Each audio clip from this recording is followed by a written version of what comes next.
I'm Dr. Angela McBurdy of DoctorFlute.com, and today's flute tip is on play your scales slowly.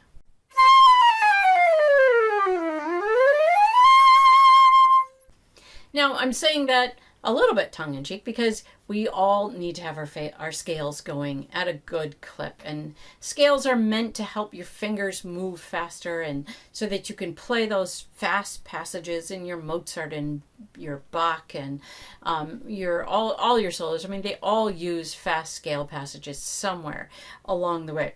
But what I'm talking about specifically is you can learn a lot about your playing and you can fix a lot of problems if you take your scales at a slower clip. I think that when you play slowly on anything, that is where you're going to hear where the problems are. Now, I'm talking about specifically you're going to hear where you have glitches and where these two fingers move not at the same speed as those two fingers. When you go really fast, if I were to play that scale,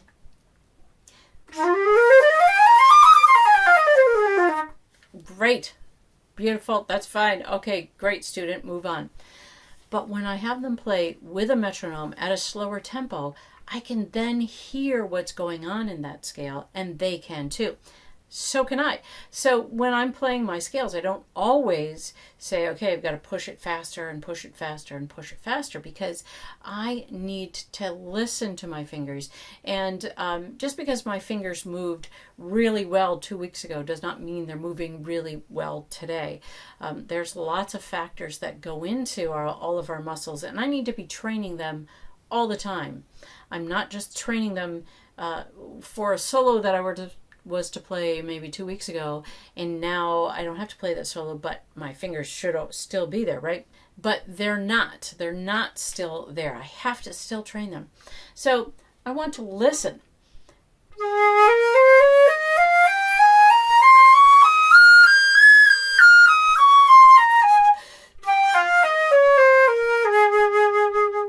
Now, that was an A-flat scale, and I just played it up and played it down. Okay, it was pretty good. I heard a little bit of glitching at the very top of that third octave fingerings there. But again, my shtick is playing a scale doesn't do you any good. You have to interact with that scale, meaning play your scales with the Reichert studies, or play your scales with the Moise method, or play your scales with Tafnel and Gobert. Whatever method you have to play your scales, interact with those scales, put your metronome on, and listen to the glitches. So I'll just use the Tafnel and Gobert.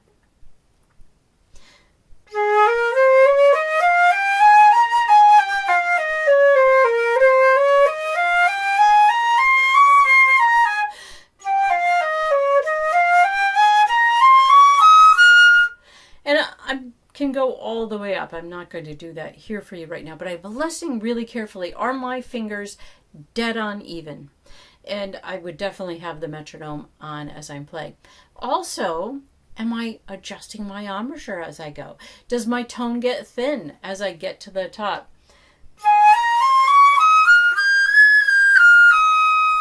Or are you letting your embouchure expand?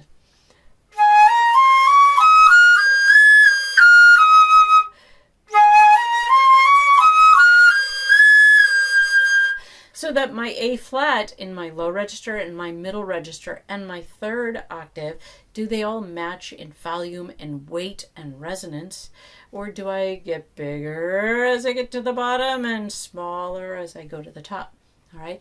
I also want to be looking and listening for my finger glitches. And at this tempo, I did not have any big finger glitches, maybe a little one near E flat, or even going from a G to an A flat. That fingering, you have to listen, and do you have any glitches at that spot? Because glitches are revealed by going slowly. They're hidden very easily by going quickly. We often can think that we're playing really well, we're playing just fine, but really you're hiding a glitch. And I discovered that when I realized what a glitch was and that I needed to work hard, and glitches can be really tedious to work on, but So a glitch, meaning the clunkiness in between a fingering, going from, I don't know, let's see.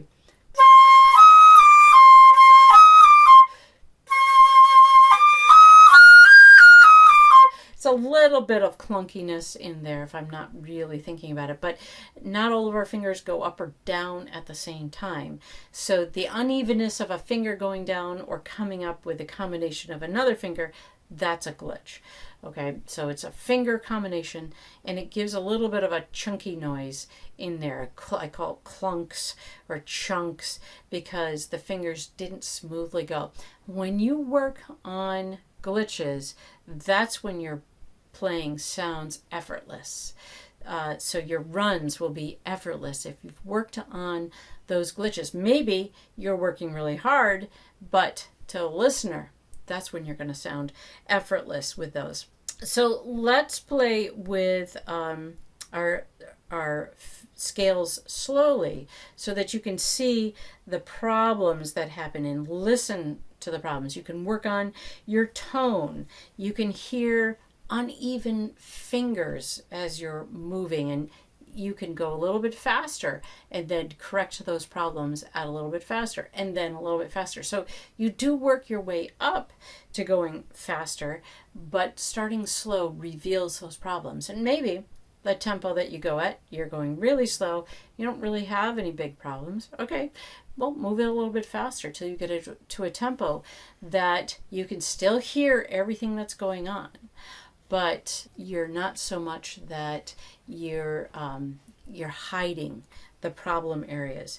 So many times our embouchure does not change when we play really fast. It's not changing as we're moving up or moving down those scales. It's staying in that one spot. So going slow, you teach your embouchure to change and to move and to hear the tone so that you have evenness of tone all the way through. It's not just evenness of fingers, but that tone from the low register richness to the resonance in your upper register. It is all staying right there, and that's what you're listening for. So all these things can be revealed when you play your scales slowly, not always doing them wickedly fast if you can do them really fast. Keep track because, tone and technique, they go hand in hand, and scales is a great way to get through that kind of a technical practice with tone involved at the same time. All right, so that's what I would say you need to work on with those scales in any kind of scale. Yes, you can just play it up 2 octaves and down 2 octaves and then move on to the next one.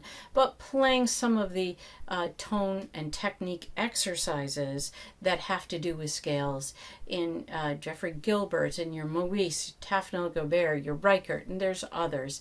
That interaction and play with the scales, you move back and forth in a scalar fashion, is going to show where you have problems. And then you can start fixing those. And that's what separates, a lot of times, that kind of thing separates the amateur from the professional. So it's very important. Sometimes it's really tedious work, but the payoff is fabulous. So work on it. You'll like the results. That's today's flute tip.